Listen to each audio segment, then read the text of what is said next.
Yeah, welcome everyone to today's call. I'm Matthew Meze, the Q Community's Community Manager, and I'm delighted to welcome Bev and Etienne Wenger-Trayner, the co-authors of the book Systems Convening, who are in Portugal today, and they'll be sharing how the social learning work of systems conveners can help transform systems. Great to see so many people join. I don't know if we're almost at 100. It's fabulous. Do please introduce yourself in the chat, as I've mentioned, who you are, where you're based, and what most interests you in today's topic. This is the fourth and a final Zoom in Q's series, How to Build and Lead Effective Networks and Communities. Ironically, the second one was all about effective communities of practice, a field that our two speakers developed. But we've saved them for this final Zoom, which is about a more recent development in social learning that they've identified and shared in recent years. And a little bit more backstory and scene setting before we get going. In 2021, they published the book Systems Convening, a crucial form of leadership for the 21st century, which featured lots of case studies of conveners, including some Q community members, Maddie Hoskin, Isabel Ho, Carl Davis, and Esther Hall. I don't know, I haven't been through the list to see if they're on the call today. And the little book was an unexpected success, with more than 1,000 people registered for the launch from 63 countries around the world, which was fabulous. And since then, a few systems convening roles have been created in the NHS kind of local authority domain, and even whole systems convening teams in places like Hackney and Surrey, with others currently investigating that possibility. And one of the Surrey team, Natasha Scott, is actually a Q member, and super serendipitously is also the wife of one of the Qs featured in the book, Carl Davis, which I just thought was amazing when I heard that.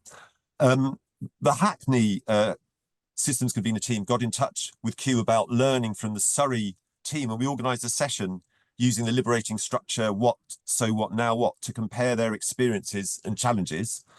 And there was agreement that systems convening is a key skill in the future of public services, even if evaluating something that works by building relationships across the silos of the system is a challenge. And the idea for a community of practice for systems conveners was suggested at that meeting too, and one launched in October with 120 people coming along. And if you want to be part of either the steering group of that community of practice or a subgroup looking specifically at evaluating the impact of systems conveners, do let me know. And why I myself find systems convening particularly timely for healthcare is that the skills of building relationships that bridge across the system seem to be exactly those that people in the new NHS integrated care systems are often calling for. But so often the skills these ICSs seem to have are more likely to be in things like commissioning and contract management. The people in top positions in the NHS hierarchy, sometimes labelled system leaders, need, in my own opinion, to be both learning from and working to support their systems conveners, who've been quietly working in this way sometimes for years or even decades. And one final point from me, an IPPR report that came out in December about public service reform explained that the new public management approach that took off in 1997 is running out of road. So targets, choice, outsourcing, rewards, punishment aren't very effective, they're finding, especially in complex systems. And people are in places starting to move beyond that new public management approach. And I think the move towards systems convening is itself one part of that new model for public services. Though the IPPR report authors did warn that so far this new situation is more of a public service reform muddle than a model, but hopefully that will change. Anyway, we're planning to have a Q&A at the end, so please also put your questions in the chat as we go. And over to you, Bev and Etienne. Okay, great. Thanks, Matthew. Actually, the book came about because Matthew was so enthusiastic about the book coming out that he really did a lot of work to persuade us to write that book. So if you enjoyed the book, then you have Matthew to thank for that. It's really hard doing these things where we've got lots of people and listening to us and we don't know who you are. So we are assuming that everybody here is either an aspiring systems convener or is doing some kind of systems convening. And when we talk about systems convening, really what we're talking about is people who are bringing people together into new conversations across traditional historic boundaries, disciplinary boundaries, people who don't normally talk to each other, and bringing them together in different ways to talk to each other to increase the learning of the whole, we call it social landscape. We don't call it a system, across the social landscape. So it's people who are reconfiguring conversations, yes, to increase the learning. And actually, I should say, because I heard Matthew say that we were going to talk about helping transform systems, but I just want to clarify that Etienne and I are learning theorists and consultants, social learning, people learning from and with each other, and really are interested always, how do we develop the learning capability of, whether it's individuals, whether it's groups, or whether it's a whole landscape. So we are not, we may personally be interested in change, but we're not interested in change for change's sake, or changing the system for changing the system's sake. We are interested in, how do we develop the learning capability here in this situation? And, you know, in our consultancy and in our research, we just found more and more, whereas we'd been looking very much at communities of practice before, we just noticed a certain kind of person who was doing this thing of bringing people together. They could somehow see the whole landscape, and they were bringing people together in these new conversations. And that's what got us first looking more into this idea of systems convening. And they would not necessarily convene the whole system at once, but more, reconfiguring specific boundaries within the system to increase learning. So the term systems convening is a little bit, could be a bit misleading, in a sense that it looks like they're bringing the whole system in the room, and sometimes they do, but mostly that it's a more gradual and humble work of injecting learning into a social system. Mm-hmm.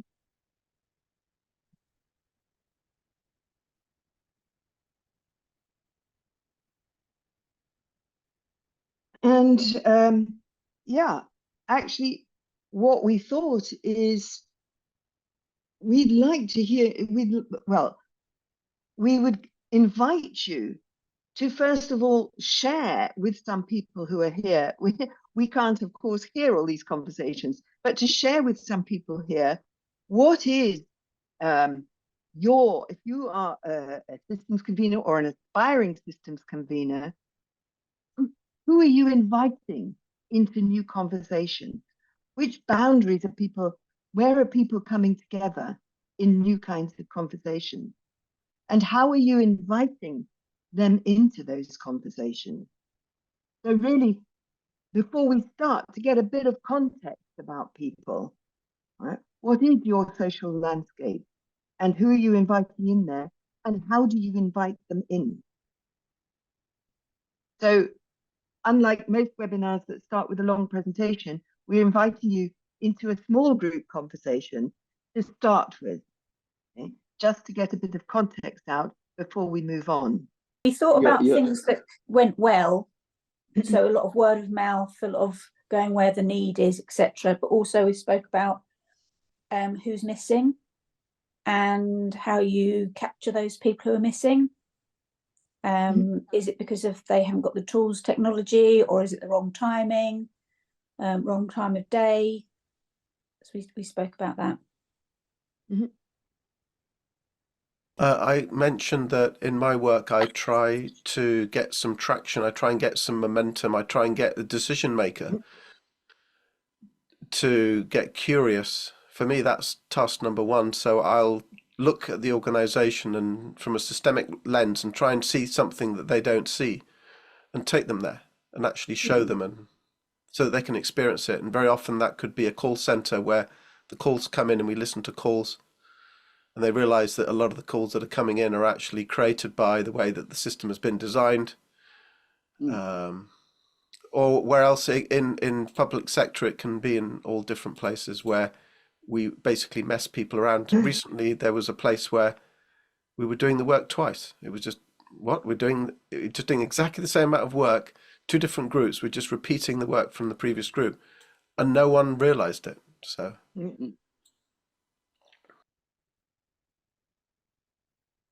So Sarah, are you able to tell when everybody's back? Yes, rooms are going to start closing in about 20 seconds. So people start kind of trickling back then, I think.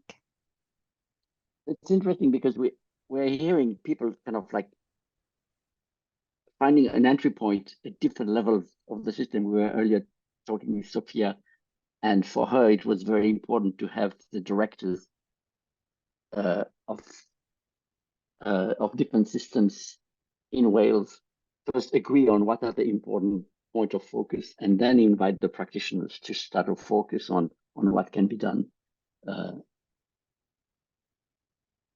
And I think John was kind of saying this somewhat the same thing, but with some very concrete activities like listening to call centers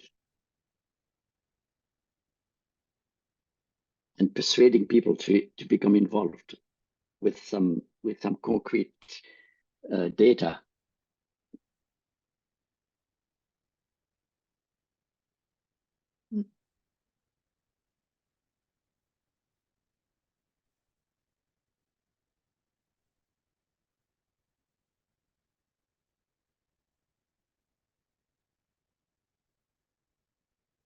Okay, is that everybody? I'm having difficulty seeing.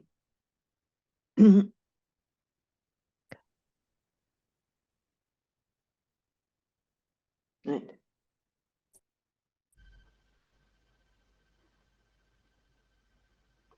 Okay.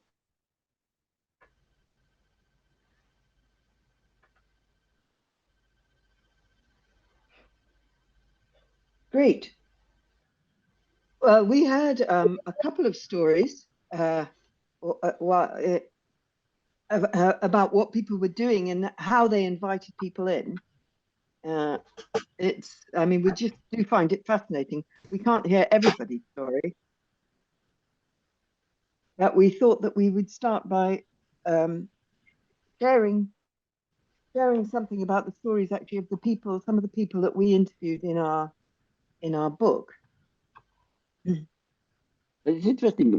We did get some reaction of people who came back early, and different ways of finding an entry point into a broader social landscape, and especially within a hierarchical system. How do you maybe Sophia was talking about really having the very direct level, top level, first recognize the issues, and so the issues of weight management, and recognize a few points of focus, and then inviting practitioners to come together around these points of focus to speak more concretely about what can be done. That was interesting, and actually, many of the people we talked to, their invitation was very much at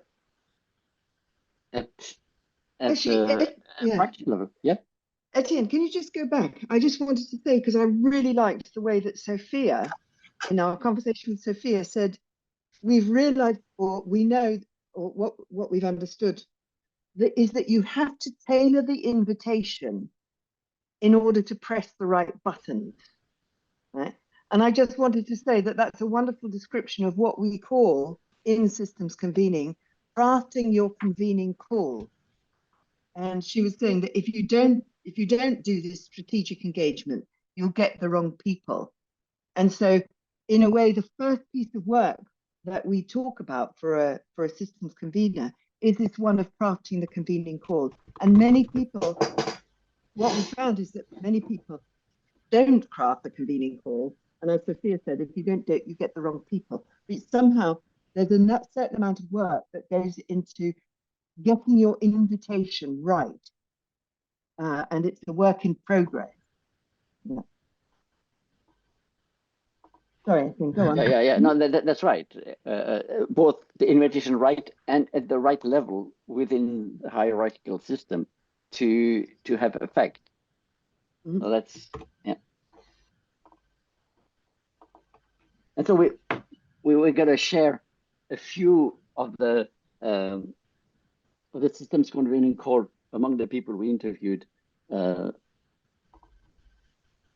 really, we show this picture very importantly, just to show that when we talk about systems convening, we're not talking about systems convening as in, wow, a massive system like the NHS in a particular region, or systems convening can happen on very small scales. So we have people here, a wide range of sectors, from business to development to local development to just about everything, and working at very different levels of scale. Some on a global scale, some on a very teeny tiny village scale. Well, of course, it's not teeny tiny if you're in there, but so the scale doesn't matter for systems convening. And Michael Funky Funk here is a surgeon in Ottawa, Canada, the University Hospital of Ottawa, and so he works very much at the regional level, connecting the hospital to the region, and so his convening call was a very practical one. He said the path from he's an oncological surgeon, so he's worried about people with cancer coming to treatment very quickly, and he was saying what he saw was that that really people in the time between diagnosis and the time to being treated, people were simply across the health system weren't speaking to each other. The radiologists, doctors, nurses, the whole people in the system weren't really talking to each other. It was a process of, we do our bit and you do your bit, and then we sort of coordinate the bit. And so he was trying to bring people together across different professions in the service of reducing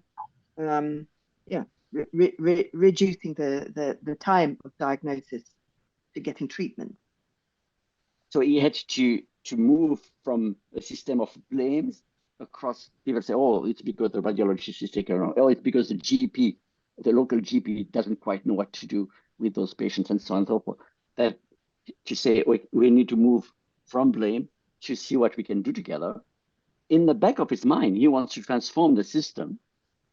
And actually, these groups tend to stay together even after they have solved the problem that brought them together. So there is a transformative aspect to what he's doing. But his invitation to practitioners and managers in different part of the system really is a very concrete one to make an invitation to make a difference together.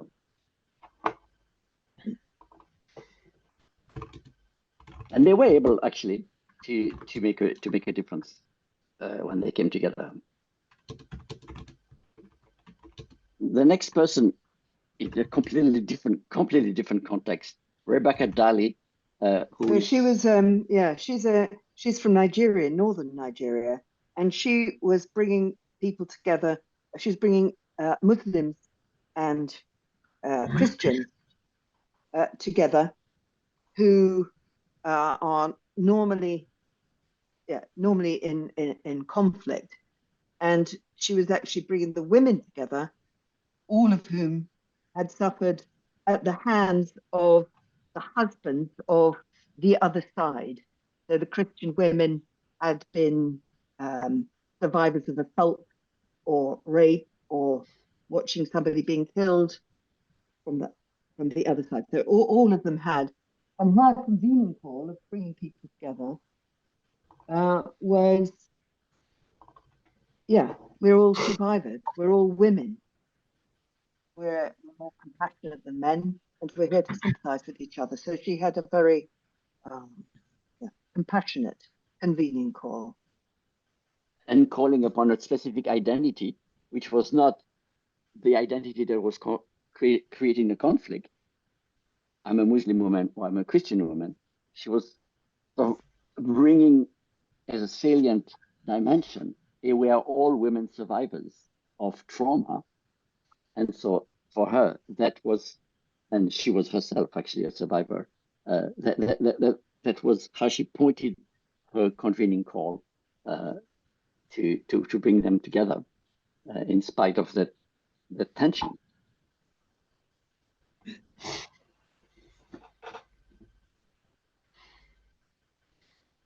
And Karen Say is actually a human rights lawyer, and she started a nonprofit to work towards ensuring that everybody who is accused of a crime gets legal representation, because she noticed that if there is legal representation, the chance of people being tortured is lessened substantially. So that's the work of her nonprofit. And there, the convening call is an interesting one, because it is also about identity, but it's about an identity that people don't have. They have an identity. I'm a police officer. I'm a defense lawyer. I'm a minister of justice. And she was calling upon the better angel of their identity, if you will, about what would it mean to be a justice maker, which people responded, according to her, well to, in terms of, yeah, in the end, I care about justice.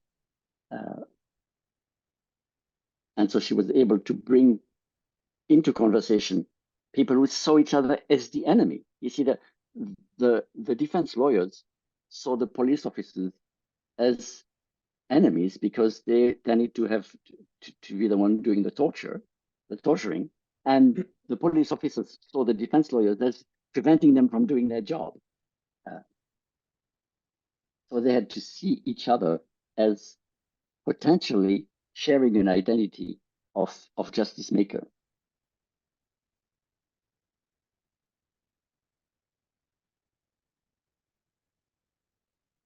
And Carl Davis, who is part of the NHS, actually, I don't know if he still works there, but anyway, he was the only one really who had a systems convening title, sort of title. He was doing systems transformation. In particular, he was looking to see, he was looking to make changes around policies that were having counterproductive consequences in the NHS. It was bringing people together around that. And he had two different convening calls.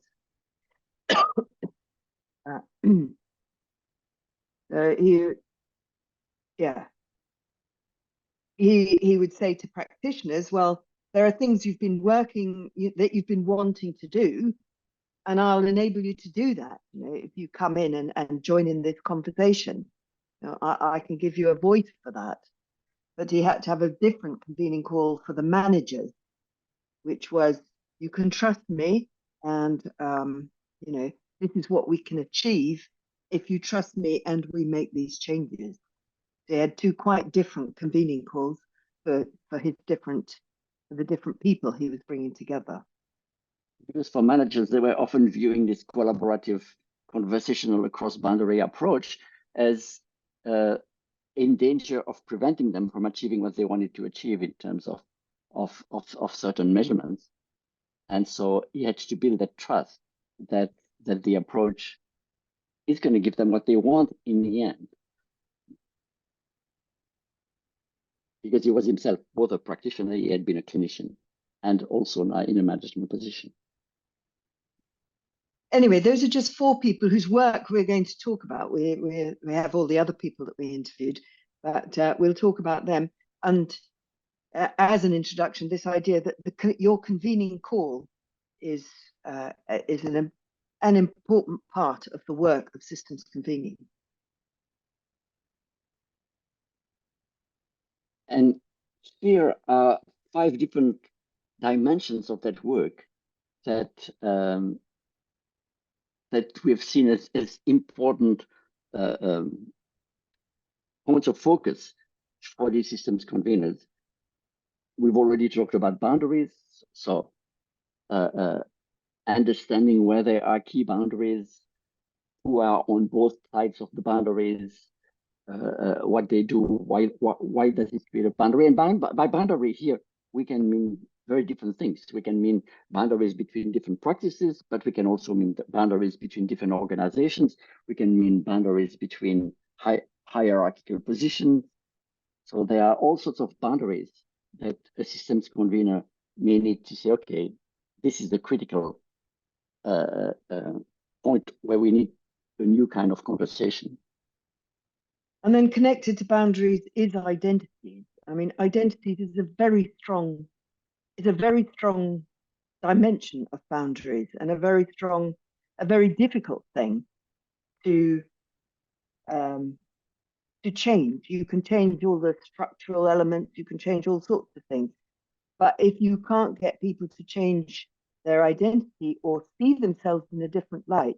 So, for example, with Rebecca, the idea at first, Muslim women certainly didn't want to speak with Christian women and vice versa, because I am a Christian, right? Or I am a Muslim. So why would I speak to the other side? And so their identities were getting in the way of those conversations, which is why she formed this one of we are women, we are survivors. So she worked very much on identity.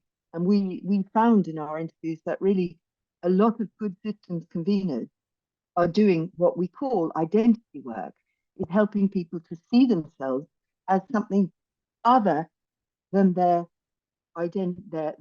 principal identification. And now on the horizontal line here, dimension here, you have the power structures, dealing with the power structures, understanding when power can help. I think Sophia, when we were talking earlier, she was saying, the power of the directors is very important because it gives a context for the boundaries that people are going to cross. So power structures can be leveraged to help, but sometimes they come in the way. Sometimes people feel that engaging across boundaries can threaten their power. And so it becomes a source of resistance. On the other side, you have agency. This idea, very much in Carl's push, I want to give you agency as a clinician. I want to create a context where your perspective on the world, your perspective on the broader landscape is given a voice so that you can find a new form of agency within a system that maybe in your daily work you feel you have very little influence on. So these 4 things around that question of legitimacy. What gives you legitimacy to do this kind of work? And so what we're proposing to do is to briefly look at the 4 stories that we've brought up from the perspective of this 5 dimension of the work of a systems convener.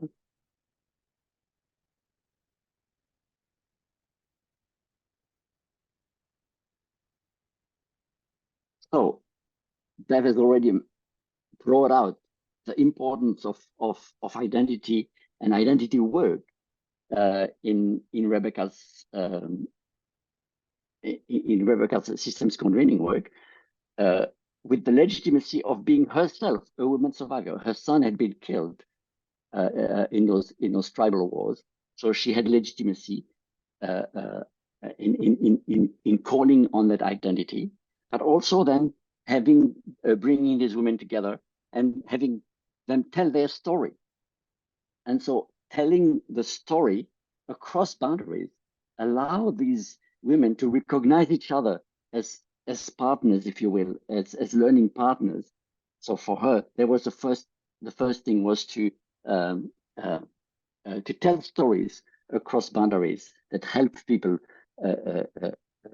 give more salience to this idea that we are all women survivors. And in her case, she also this crossing the boundary also gave a new level of agency, because the women ended up threatening their men to actually walk around the street naked. We couldn't publish this in a book. She didn't want us to publish it, but it's an interesting threat that they took across that boundary, and actually had a serious effect on the killing. So crossing the boundary also allowed these women to find a new kind of agency once they saw themselves as partners rather than as enemies.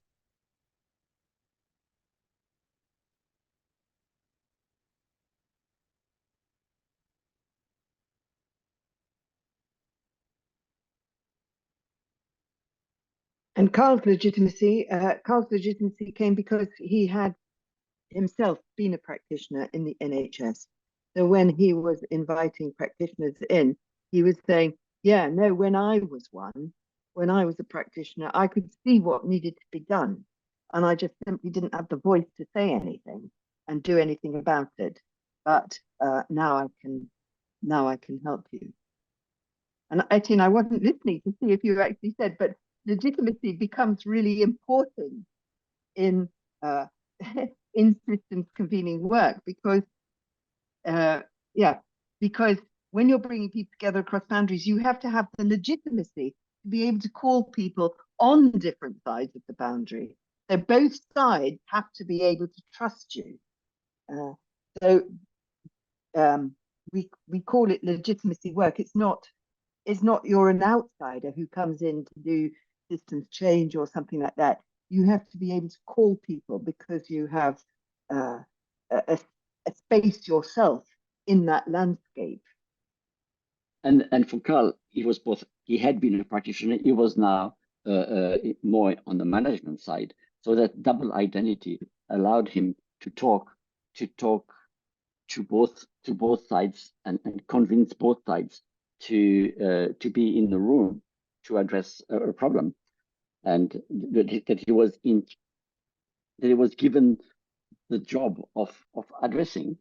But what's interesting about him is that he also used stories, but he used stories not so much to make people realize that they have the same experience, but on the contrary, to expose the different sides in the room. Yeah, the different perspective, to understand the perspective of each other. So for him, the stories was a matter of giving voice to the different perspectives in the room. So because he said, I always talk to people first one-on-one, and they tell me their story, but their story is very different when they tell it to a room where there are lots of boundaries, and they have to give their perspective as a way to enrich the conversation of the room.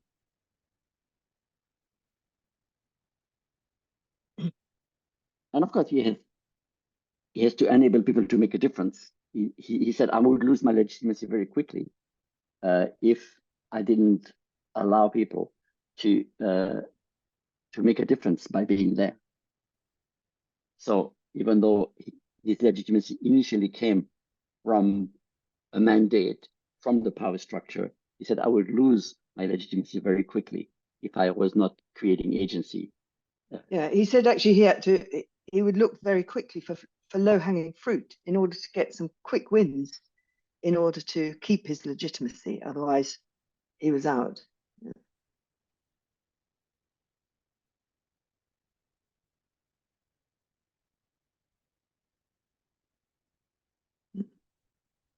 And so currency actually worked on a power structure very much,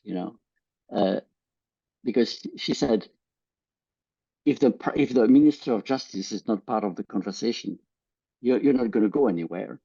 And so inviting the Minister of Justice, who is often viewed as the enemy by the lawyers, was really recognizing the hierarchy and recognizing that the hierarchy had to be involved, even though the identity were in tension with one another. So there was an interesting remark that she made, that you have to invite into the conversations people who may be perceived as a disruptor of the potential progress.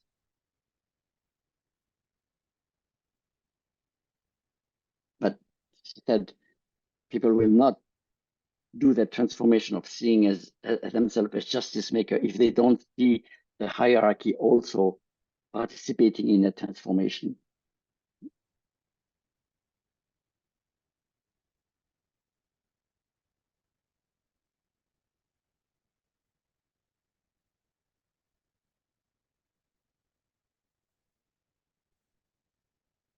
And Michael Funky Funk was really working a lot with agency, enabling people to feel like they could make the difference. I mean, everybody did care about reducing, reducing the rates of death from cancer. And so everybody feeling like by having these conversations, they were actually contributing to that. And his legitimacy, well, he was an oncological surgeon. He was a bit of a maverick in the whole health system, always doing these sort of projects, as it were, which often seemed to work, and he seemed to sort of like just slip through the cracks, really. And he said, "Yeah, I've got grey hair now." So everybody realised I've been around a long time, and somehow my projects sort of happen. But the way you describe his project is it's like a startup, you know. Mm-hmm. You said we have a system, and this system is made to deliver care, to deliver a service, but it's not made to be innovative. So you have to start outside of the system, have people make a difference, or at least potentially make a difference, and then bring that back into the hierarchy. You have to involve the hierarchy, but you have to involve the hierarchy in response to actual work that have been done in a kind of skunk work, if you will. So for him, it was constantly doing some skunk work in the evening, inviting people for dinner and so on and so forth, and then bringing that skunk work back into the system as a proposal to involve the hierarchies and management. So it was an interesting process he was talking about, to sort of move outside of the system and then come back in, and then move outside and come back in. And he says that these groups that he has formed, about 20 different communities around different diseases, are now the backbone of the health transformation in the province of Ontario, because once they discover the agency that comes from working together and stop blaming each other, then they say, "Oh, we need to continue. We need to do more."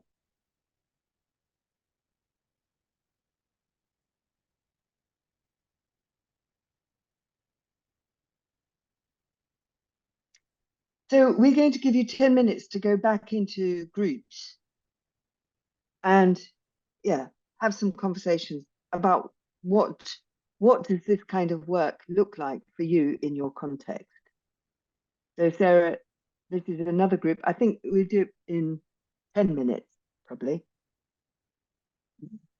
Yeah, that's a little quick but it would be interesting to know, what kind of work do you do at Boundaries? What kind of work do you do with different identities that may be in conflict? What is your source of legitimacy to do that? How do you deal with the fact that you are working within a system with a lot of power structures where learning and engaging across boundaries can disrupt these this form of systemic power, or you need to use them in a way that's profitable. And then what does it enable people to do that they were not able to do before they were convened?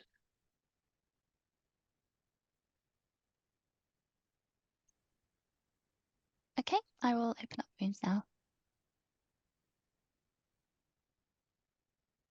Yeah, so we did our homework by reading through the chat whilst you were away. We were sort of one step behind the conversation. But it was interesting actually to be able to do that, because somebody, for instance, was saying, so what is agency? How do we define the concept of agency? And it's a concept in social theory, but that for us is very important in our social learning theory, because we talk about learning to make a difference, and agency is making progress towards the difference that you care to make. But in there, caring to make is very important. So agency is both the ability to act on the world, but in a way that is meaningful to you as an actor. So a robot can act, but we wouldn't say a robot has agency in the sense of giving meaning, giving personal meaning, about caring to make a difference. So for us, that's the caring part is an important part of agency, not just the effectiveness part. And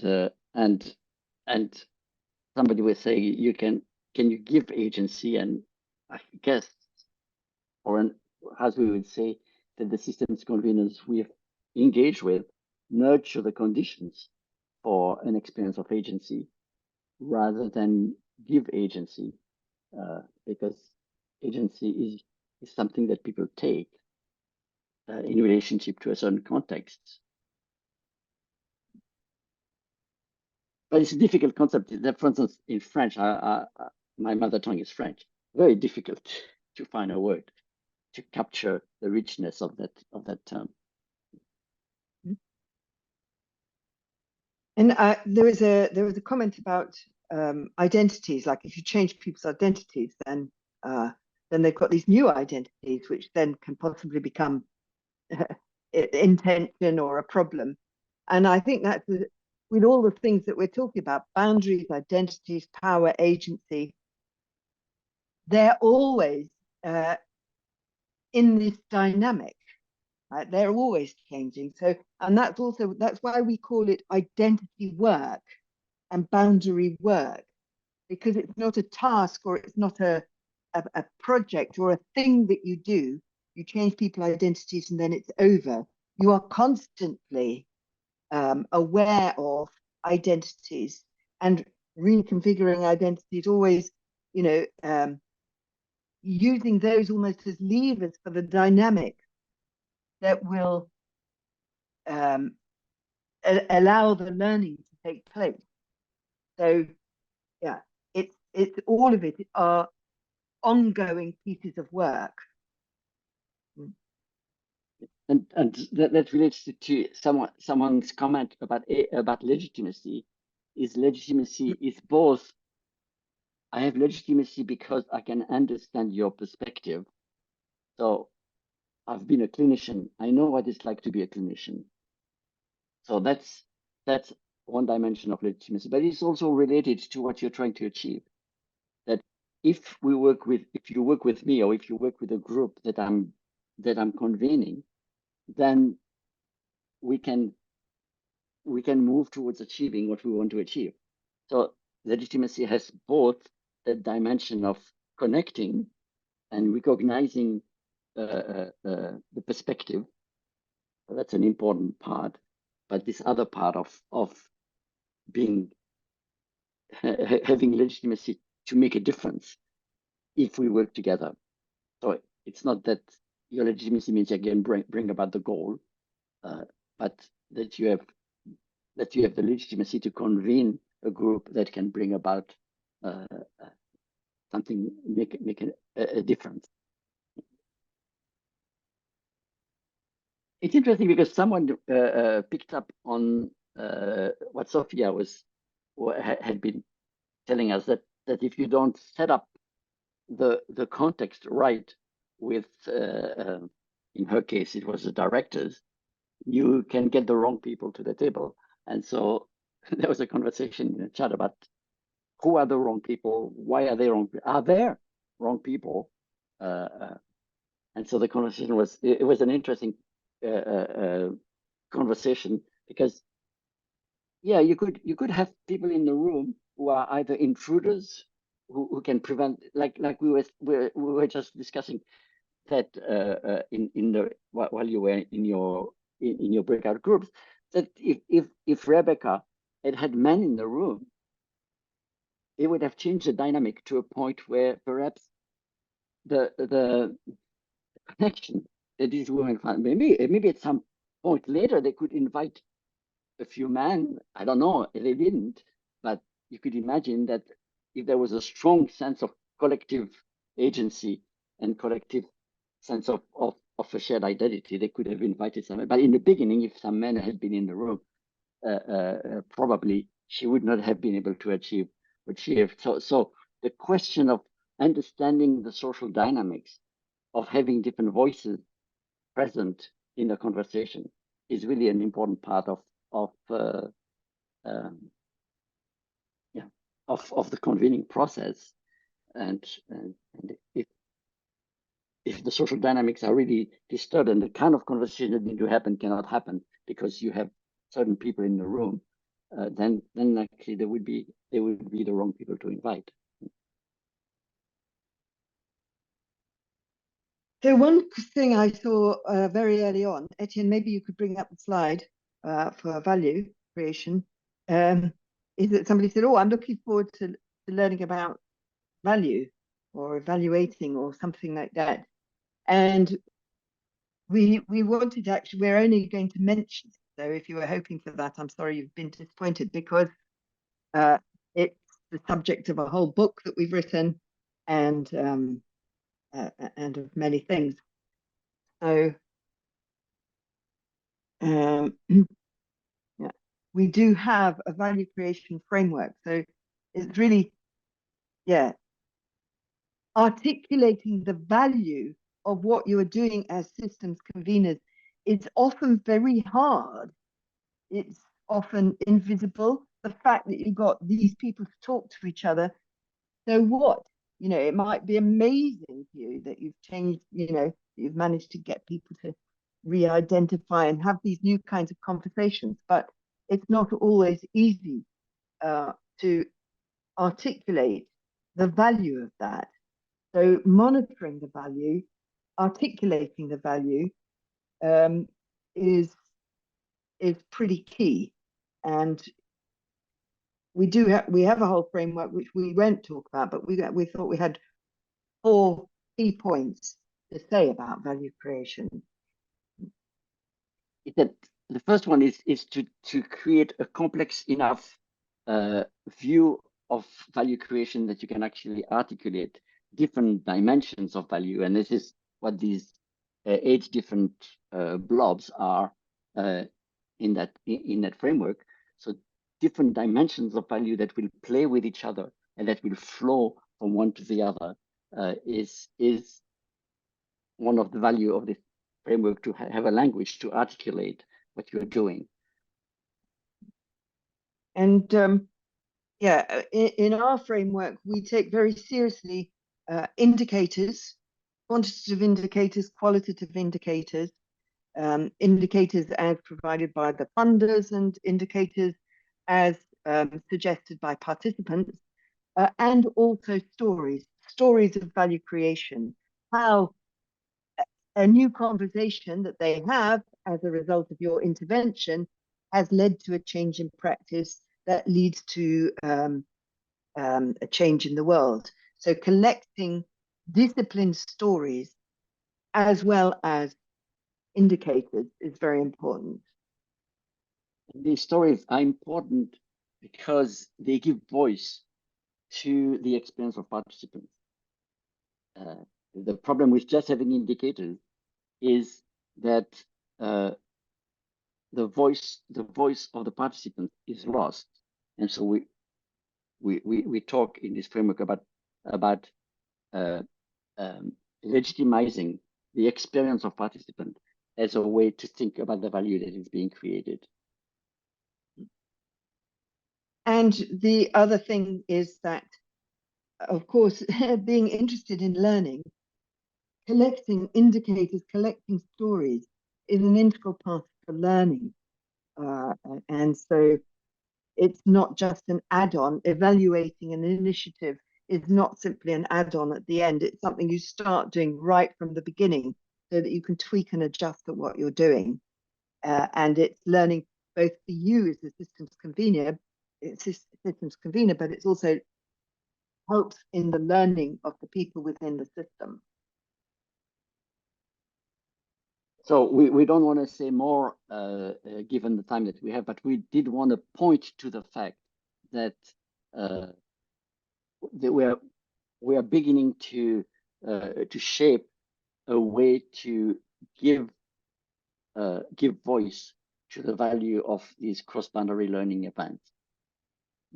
Etienne, can you go to the next slide? Just to say also that we, a little bit of a plug, but also the next one, please. We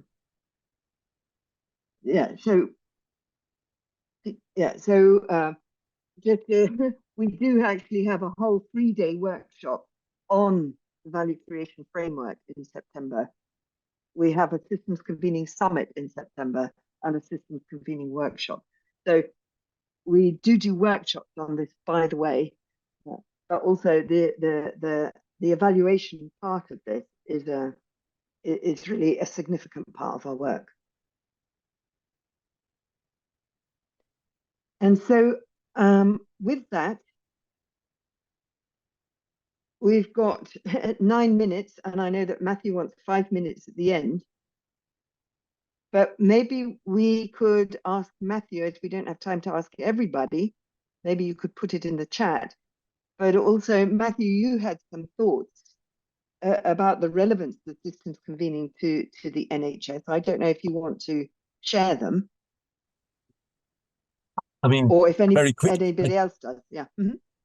Yeah, I mean, I kind of said them in my intro, really. I mean, something I'm noticing is that at the different levels in the NHS, the kind of neighbourhood, place, system, region, there are systems conveners at those different levels. I think that the Surrey and Hackney teams are at the kind of the place level and the system level. I don't really know if there are people beyond that level at the regional and national level that would ever have systems convener as part of the name of their role. But it's it would be great to see more, maybe at those levels that are, the real system level and the place level. I don't know if anyone else wants to come off mute. But I have a question for you, Matthew. Because for us in our own work, this notion of that there is a complex set of work that a systems convening entails. How much is that part of the language around the title? Because the title itself is only interesting to the extent that it gives legitimacy and visibility to the actual work. I think you can stop sharing the screen. Okay.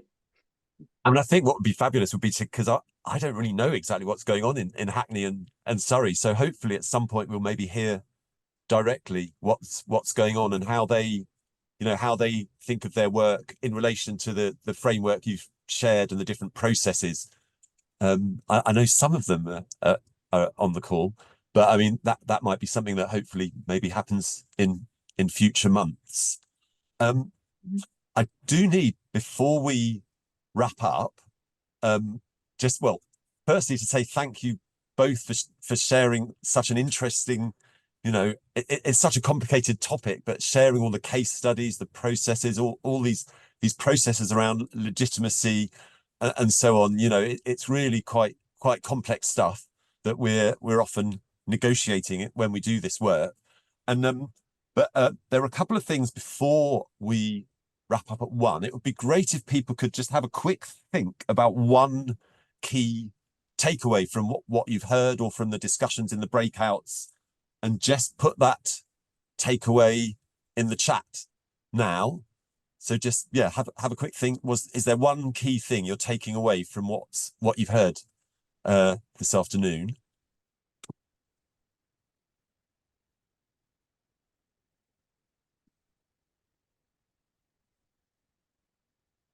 Thanks, Vanita. Shaping the invitation. Yeah, just trying to see.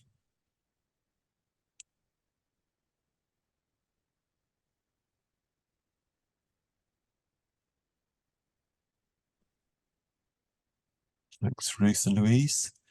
Focus on legitimacy again. The spirals of engagement. Interesting. Yes, the balance. And a couple more quick chat box tasks, just to help us improve these kind of Q events. Be great if you could put something, what went well, a quick sort of after action review. If you could put also in the chat what went well during the session, you might be able to guess what I'm going to be asking in a minute or two. Thanks, Narian, the breakouts. Oh, Isabel, one of the case studies. I hadn't even noticed you were on the call. There's so many people. Nice to see you. Thanks, Mandy. Eileen. I think Eileen actually got an MBE or something like that, basically for her systems convening work. Oh, really? Thanks. Oh, wow. Thanks for joining from Peckham. And next, there's only two more quick requests. An even better if. What would you really like to see next, or what would you like to have seen today, or what would you like to see in future from sessions like this? So quick, even better if.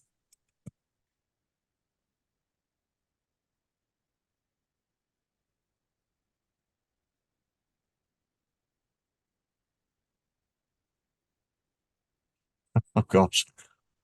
Oh, another book. There you go, Bev and Etienne. You're being invited to write another book. That's something that came up in the chat that's very important, is that he said often it's too difficult for one person to do with all these dimensions. And we find that actually systems convening teams are often the way that this is done. I think who was it? Was it Guy? I think Guy might be volunteering himself to convene the second volume. Was it Guy? I can't even see it now. Yes, I did Guy. write that, Matthew, but there was another phrase that has captured my interest from a colleague. And as a single person, as a systems convener, sometimes it can feel like you're a single point of failure. Interesting point. So just So trying to within see. the NHS, do the systems conveners connect with each other? Because this is right. It can be if you feel a single point of failure. Well, hopefully the community of practice that's emerging will help them to do that. But it's at quite an early stage. As I've mentioned, if you want to be connecting with other systems conveners and improving your practice, do let us know. So when future events happen. It's not specifically to the NHS, right? This community. The Q community is not specific to the NHS, but it is quite focused on health and care. But I think the community of practice, is somewhat wider than that. We have, in the last minute or two, we have a very quick poll. Poll, very quick survey, which I think takes 30 seconds, that I think Sarah will share. Hope you don't all mind being grilled about these various things.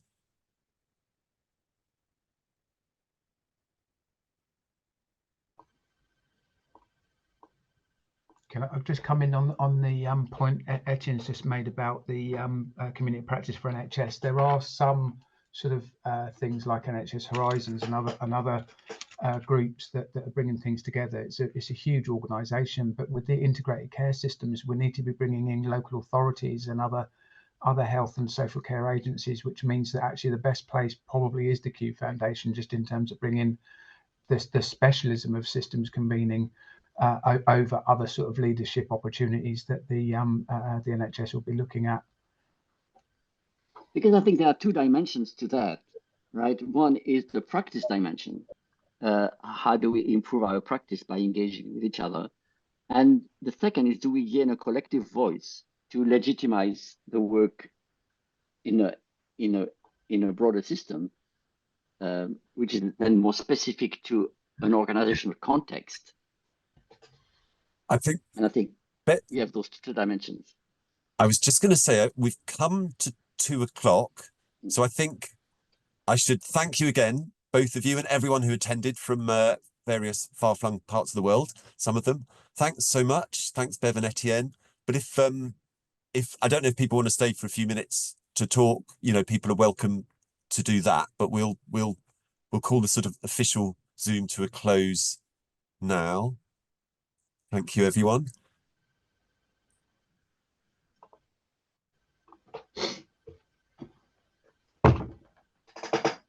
Louise, I don't know, was there anything you want to come back to what Etienne was saying?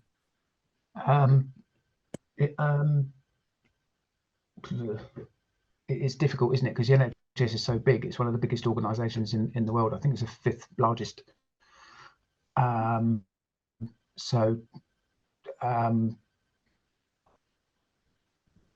There are some sort of conversations that do envelop the idea of systems convening, but I think there isn't enough esteem. It's what one of my comments was about. There isn't enough esteem applied to the idea of a systems convener within, it's very mechanical. Doctor sort of prescribes, and so therefore the system kind of prescribes what it needs and what it wants to show. That there are just the pockets of excellence. There's 1 or 2 people that have taken it on. They've actually got roles with the names in the titles. Mine, I've got half of mine is systems change lead, but it's operating. I'm hosted by local authorities, but I'm working with health systems. So it is quite complicated to pull together. Not saying we shouldn't do, because I think integrated care systems should pay an awful lot more attention to systems convening than it does. Challenge. William, you raise your hand. Yeah, I just find this topic really interesting about the term system convener, and but your framework is really helpful because I think it helps. Because systems convening isn't always seen as a good thing because it's a threat to the current system, right? So it really brings into account power dynamics and identities, and change is very threatening to an awful lot of people especially in senior positions, people of power in the current system who are actually very resistant to change. So a lot of, it's actually quite problematic sometimes calling yourself a systems convener, because it really actually puts across that question of legitimacy, where certainly when you're in certain stages, I would never want to say that to certain people, because it's like, well, who put you in charge, or why are we changing anything? Nothing needs to change. So so it's actually quite interesting finding systems conveners, because those informal roles, it comes with a significant amount of baggage sometimes, or association, the identity that comes with, oh, well, you're a system convener.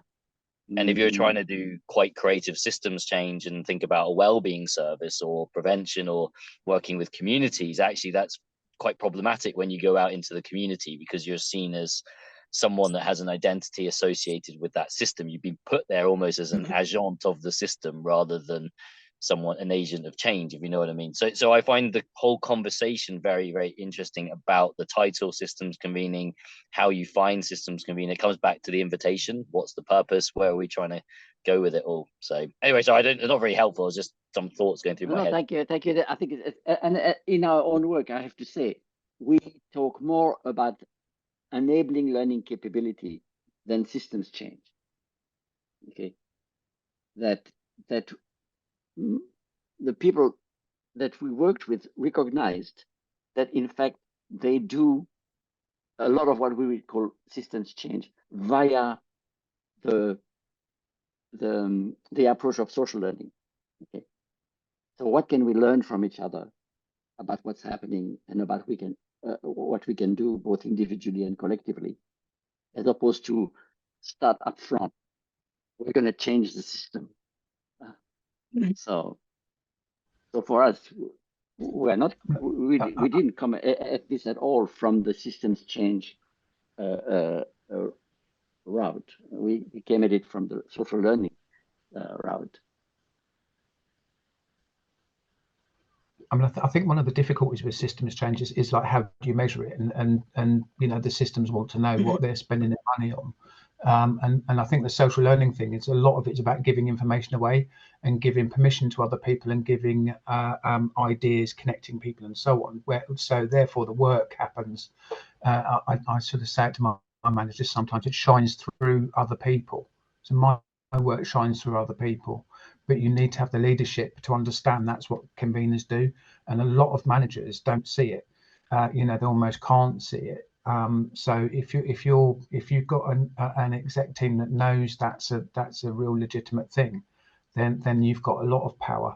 If you've got managers that don't and can't see it, you know, that giving away is actually part of the process, because you have to bring people in that way.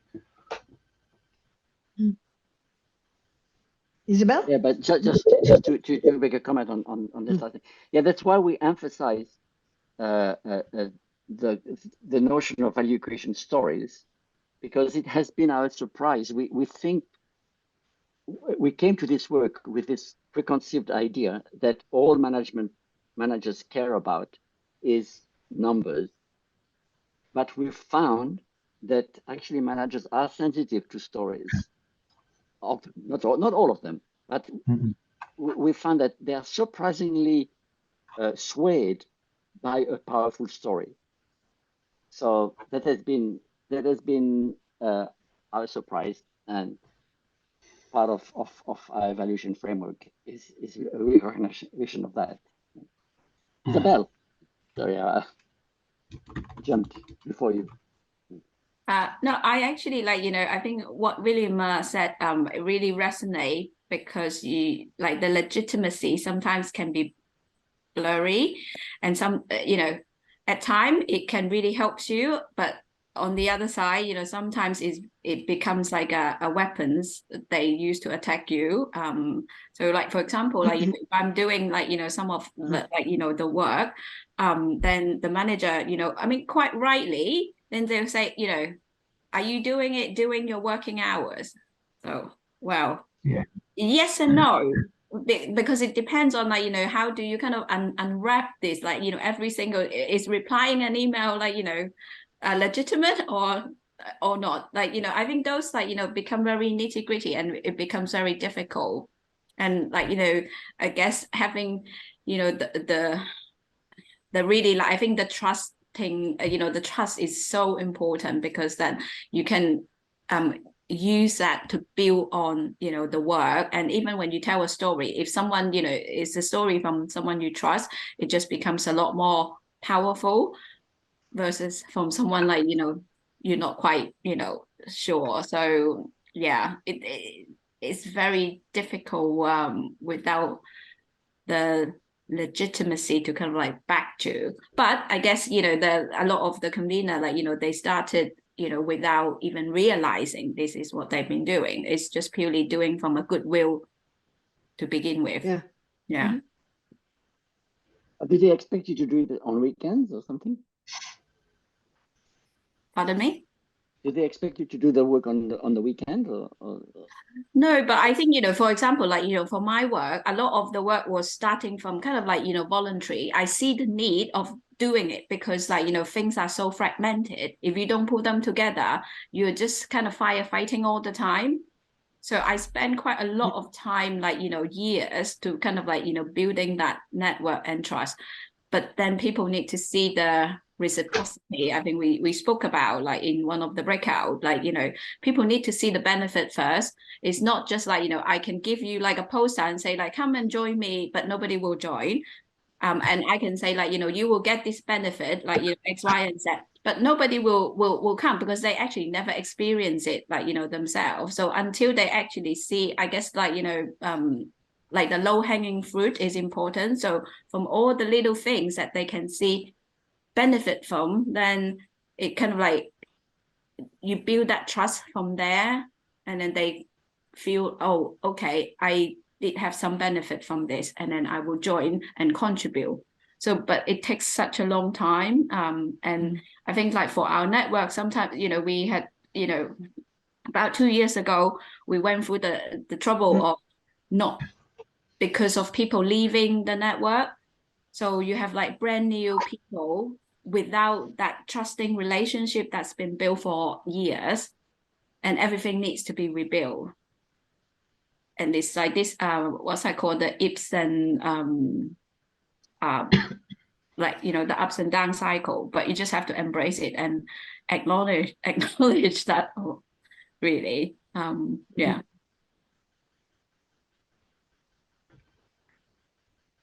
I never really feel that I've switched off from being a convener in some ways. I mean, I get rich resource from going to the park run and talking to people that you bump into, and how are you going to, you know, transfer that. And I'm always like weaving whatever I hear, you know, if it's useful, and then where do I need to transport that? And then you go, and it's almost something I can't not do. So even at the weekends in the evenings, you're picking up things, you know, and I'll finish work, and then you go on Twitter, and you go on LinkedIn and look at things. I you know, read your stuff, obviously, and other things. And it's just a continuing, I can't help it, is what I put in the beginning, is, you know, you almost can't help that curiosity.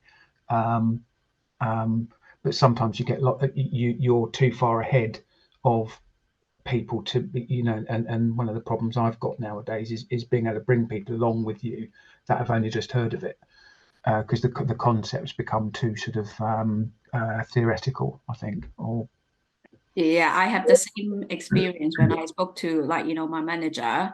They haven't got a clue, like, you know, people don't even know what system thinking is about. So talking about system convening, it's almost like, you know, they said the same, like, you know, you're too far ahead, and they just can't see how this can be put into practice in reality. And people have been employed as systems change leaders, and actually when you look at their work, they're project leaders, that they've led a project from start to finish, but their remit has been systems change. So people think, oh, that's what systems change is, and then you've got a whole hill to climb. No, it's not. It's something different, especially when you're doing social learning using those tools. I think the similar things happens with communities of practice, at least, you know, maybe in the NHS milieu, that, you know, they can suddenly become more popular, but sometimes that's because they're being turned into something that isn't really social learning. It's like they're just rebranding a sort of task group, and your manager says you must be in it for 6 months, and, you know, it's really difficult. Although I would say that I think the Hackney and Surrey, you know, I don't think they're sort of turning systems convening into something that it isn't, just to fit in with the current system. And, you know, it's luckily it's a bit, you know, even though they obviously have lots of challenges, and whether they'll be able to continue and show impact is tricky. But the previous offering to the world from the Wenger-Trayners definitely gets turned into something that it isn't often, too often, fairly often, sadly. Yeah. I think some of the challenges we're talking about here is the system convening. You know, we talked about the 3 horizons, Matthew, just as a framework. You know, there's systems convening to kind of what I would define as do incremental change in the current system.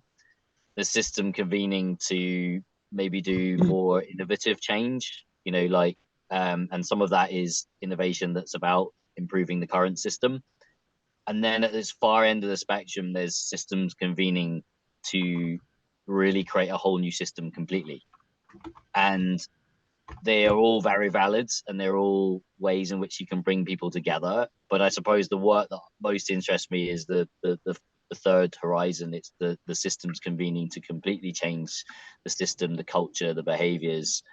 And the challenge then becomes, when you're doing some of that work, that the way in which systems convening roles are defined and the identities and the power, and they're very much related to the first couple of horizons, and they get co-opted back into the existing system. So it almost devalues the end objective, if your end objective is big system, societal, cultural change, or however you want to define it. So I think inadvertently you can end up competing with other systems conveners if you're, and that's why I think some of the things you were saying, Matthew, about when you brought all the systems conveners together, it's again back to that call out. Why are you bringing them to, because actually they will end up having different competing interests depending on what you're convening. Because if you're convening a project to do integrated care, but it's very much a multidisciplinary team that's a health service improvement, that is actually quite in conflict to a lot of the work that I end up trying to do, where you're trying to bring in that patient voice, you're trying to bring in community assets, you're looking at something completely different, and it's very threatening to those environments. So anyway, I've just journeyed a lot through, yeah, it's fascinating, and done all those different roles in order to learn about the different identities and power dynamics that people have. Because actually there's great systems conveners, but it's that greater purpose of why are you system convening? What is the problem definition? Because actually, if we keep trying to tackle waiting lists and tackle NHS issues by approaching it as a health issue, we'll never solve it, because the issue is the social determinants of health. It's a much bigger societal challenge. So we will constantly continue to fail. It's really important work to keep shoring up the current system and do the best we can with what we have. But actually, unless a group of us is heading off and trying to do something really radical, and we will just keep circling around to the same challenges. So I just find that I love this conversation. It's just but isn't there a point where these meet, right? Yes. Because for us, agency is very important, and often people don't have a sense of agency at the level of the whole system, right? Yeah. But their agency, as their agency increases, then at some point they hit almost like a ceiling. And maybe that's the point where multiple horizons meet, right? Because in some sense, even if you talk the big system perspective, at some point it has to meet local realities, right? Yeah. Otherwise, nothing's going to happen, or it's going to happen. I mean, you have CEOs, they come into an organization and they think, oh, I'm going to transform this organization. And basically they rearrange the box. They reassign departments, you report to them. And in practice, it's like people on the ground feel like they think they're having an effect, because at the design level, at the 30,000 feet level where they work, they have rearranged all the boxes, but the reality has not changed. So I think what you're talking about here, William, is also a challenge of organizations, that the voices at different levels don't listen to each other. Yes. Right. Yeah, and that's the convening, isn't it? And actually the convening of everyone's agency, because we all have agency in a different horizon. We all have agency in different types of convening. So I will feel I have agency in certain areas, but I won't have that. It's very task and situation specific. And sometimes you have agency, you're across many different situations, but sometimes I know I don't have the agency in certain, and that's that working together piece that's very challenging, very exciting as well. It's like, how do we join those things up? Because you can't sort of do it in competition with, or to destroy the other one or the other. How you bring everyone on board. And I think there's some interesting points, Louise and Isabel, you're mentioning about how you bring, I've been doing a lot of thinking about how you bring those people who find this really difficult, and these kind of patterns, I think, repeat through all walks of life. Your innovators, early adopters, your early majority, your late majority, and then those that will probably never really come on board, you know, the laggards. And actually, I think too often we try to involve everyone too early at the wrong stage, you know, and actually spending that time trying to get someone who's in that early majority. Don't give me the iPad too early. I won't use it. But as soon as I see some of my other friends using it, then I'm in. But if you try and involve me too early, I will never use it. And it's the same thing with this stuff. It's like sometimes we spend a lot of time trying to convince certain people that this is good for them. And it will be good for them, but not right now, because their life is too practically in a different space and they don't have that agency and they don't have the capacity for it right now, or whatever it might be. So I find it, really interesting, like how you don't, it's very natural to want to involve everyone. And actually it's not the right thing sometimes, because it actually puts a lot of people in the wrong place at the wrong time for them, and it puts them under pressure to be in a meeting they don't want to be in, because they're thinking about what their day-to-day job. So it's actually really good for everyone, but sometimes that's quite hard, because then they're like, they get the fear of missing out, and they're like, why did you not invite me? I should be there. I need to be there. I'm in charge, you know. So you have to, this is the juggling act, isn't it? But really trying to find those champions, early adopters, the super spreaders, the influencers, whatever, you know, this language is everywhere in all walks of life, and the numbers are very similar in every sector, every situation. You know, find the 15% that are the early adopters. That's the really interesting bit. So not us today. Today we're almost all bought into this kind of stuff. Yeah, interestingly. Sorry. Oh, go ahead. We're like the 3%. Sorry, there's a bit of a lag. Apologise. It's the other people you need to give the power to enable them to be the drivers, because actually the laggards aren't going to listen to you. You're too far away. They'll never listen to us. So you need to build up that momentum using others, which means you're transferring your power, knowledge, and efficacy to somebody else, and sort of getting them into it. And then it's, when you get the first wave and then the second wave, and then the laggards think, oh, this is really great, then they can take ownership of it and take charge. And then sometimes, your project, your work, suddenly it appears somewhere else, packaged as something else, and then this is what we do. And that's one of the fallacies of how you demonstrate your efficacy in a system as a systems convener, because the first thing you need to do is give something away to someone else. Yeah, spot on. Just to address some of these issues, an example of a systems convening group that we worked with, they had this principle: you don't have to have everybody, but you have to have the multiple levels of scale represented. So they were actually working. It was in the US. It was a group that was working to develop the capacity of schools to deal with to offer education to kids with disability, and they had this kind of principle that the biggest boundary is actually between levels of scale. So the biggest boundary is between parents and teachers and lawmakers, and so for them, one of their principles is you have to have the different levels of scale represented in a conversation, because a lot of the problem comes from the fact that these levels of scale don't understand each other. Parents don't understand why the regulations are a certain way. Regulators, lawmakers don't understand the effect of their policies on parents and children, and with all the people in between, the teachers, the school principals, the district leaders, and so on and so forth. I guess the point maybe I was making is slightly different, I think, to the one you're making, but you're absolutely right. You do need, in your convening, you need those multiple perspectives in the room.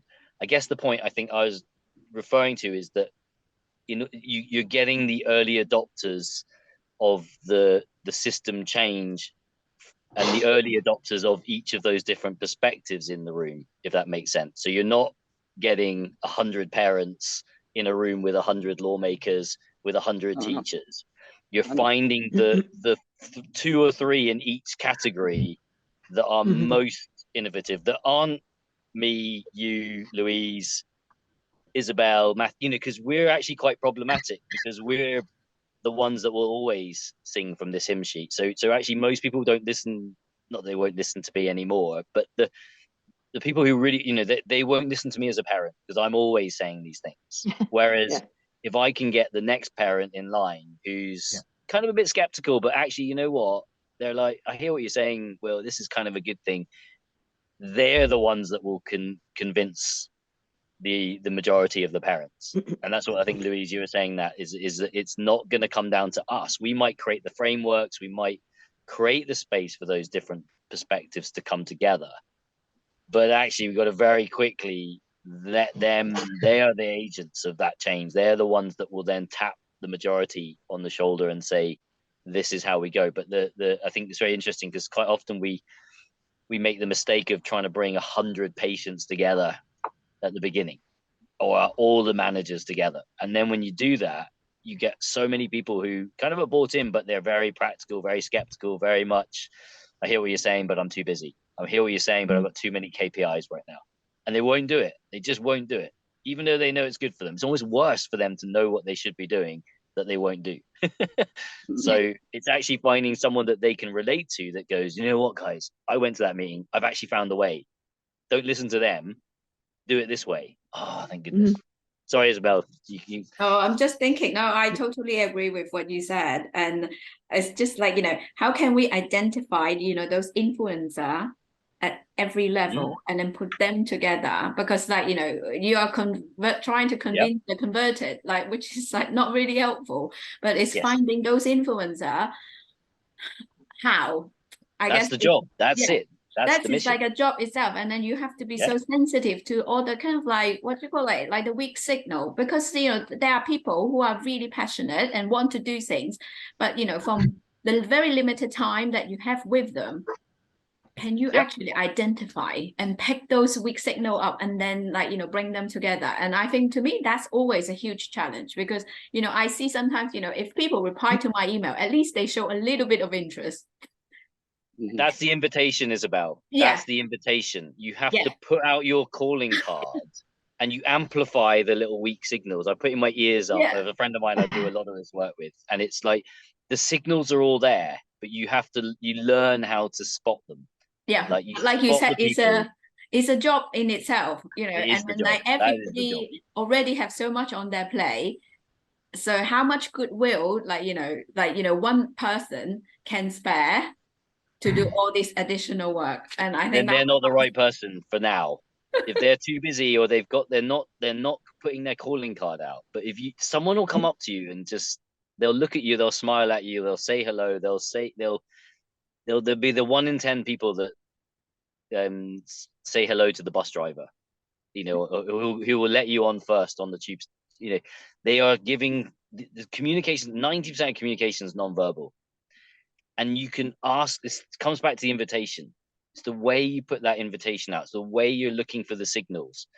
There's the people who you think are ready are not necessarily the right folks. It's really interesting when you you create environments that make it really easy to spot the ones that are ready.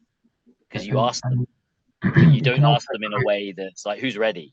If you know what I mean. Ready. You can also create happenstance in when you're doing a session. It's like moving people around tables. You know, because I've done that before. It's like if we can swap you with you, because you know that there's an opportunity in there, which might not even be what you're talking about. It might be something else.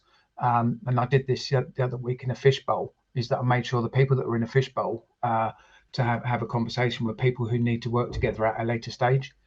And so you kind of, you know, you convince people like, do you want to fancy doing this? It'd be great, you know, if you do this piece of work and think about this. And then I know that later on they're going to already have ideas and seeds planted in their mind about that next bit, you know, that's going to be in a month or two's time. They're already going to have planted the seeds, building a relationship because they sat there and did it in their mind. And there's all of those types of things that you need, like in the toolbox, I suppose, about how you're going to get people to come together who have those similar ideas. So that's sort of beyond the invitation, but the invitation is super important.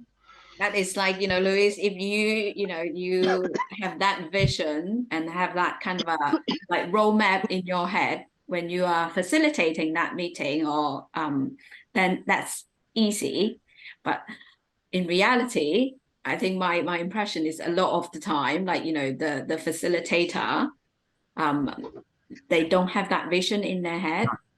So that's why you need facilitators that are embedded in the system and not external ones, because I run around the system knowing what's going on, and then I can bring that all into this meeting and sort of know what I'm supposed to be doing next. But I'm embedded in the system, which is a hard place for me to be sometimes, because I think it's a damn sight easier going into someone else's system and you know, choreographing a session when you're one that's sitting in there and you know that you're annoying to some. You know, you're going to be annoying to all their laggards. They're not going to want you there.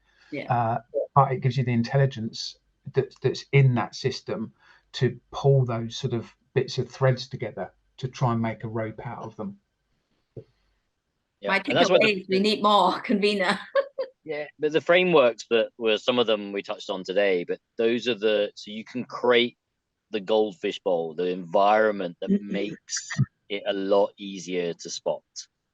You curate the space, the invitation, and the invitation isn't just in the email, it's in the conversation, it's in the way in which you ask the question, the way you don't send an agenda, the way you invite people to get in touch with you before the meeting, the way you set up the room. These things are so important in getting people into a different space and seeing how people react to those. The very fact that we're a really interesting group of people here that have just stayed, we weren't invited in that sense, but we were, but here we are. It puts, you know, you're already, but you have to offer those spaces. For anyone that's most up for it, stick around for another 10 minutes. And it's fascinating to see who does, because anyone that's very busy. 15%. What was that? Sorry, so the people that stayed, it will probably be the bell curve. It'll probably be about around 15% or something. Correct. And that's what becomes interesting, depending on whether this was a planned thing by Etienne, Beverly, and Matthew, to see who are the troublemakers that stay behind. We will not report you. Definitely unplanned. Well, I thought some people might stay. I didn't know. I don't know whether. But that's the interesting space, though. That, Isabel, that what Matthew just said there, that's the kind of thing. So how do you find people? You leave your calling card out. You give them a chance. It's like nectar for a bee. You just put it there, and they'll come along. Oh, what's this nice little flower? There's always a small number of like, you know, that's people right. Like they will stay. Yeah. And then go to them, and then co-create with them, and then get them to tap the next 5 people each. And that's the way, you know, and that's the movement building, or the diffusion of innovation, the virus spread. It's all the same kind of thing. Don't start by trying to get 100 people bought in, because it ain't gonna work. I need to go, I'm afraid. Sorry, that was great. No, it's great talking. Thanks. All right, thank you. Again. Thank you, Matthew. To our speakers and everyone. Thank you.